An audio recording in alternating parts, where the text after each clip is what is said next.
আপনারা দেখতে পাচ্ছেন যে কবরের উপরে সরিষার অনেক গাছ হয়েছে, অর্থাৎ কবরের পরে সরিষা গাছ বোনা হয়েছে বা সরিষার বেসন বোনা হয়েছে। কেন বোনা হয়েছে আপনারা কি বলতে পারবেন? একটু ভালো করে দেখাও গাছগুলা। অনেক সরিষা গাছ কিন্তু এই কবরের উপরে হয়েছে, অর্থাৎ তার আত্মীয় স্বজন তার কবরের উপরে সরিষার দানা ছিটিয়ে দিয়েছে, এই জন্যই সরিষার গাছ হয়েছে।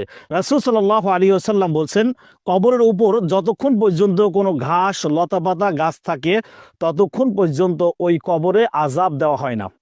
এজন্য আপনারা কবরের উপরে সরিষার দানা ছিটাবেন অথবা ফুল গাছ লাগাবেন বা অন্য কোনো গাছ লাগাবেন, যতক্ষণ পর্যন্ত ওই গাছ বেঁচে থাকবে ততক্ষণ পর্যন্ত তার কবরে আযাব দেওয়া হবে না।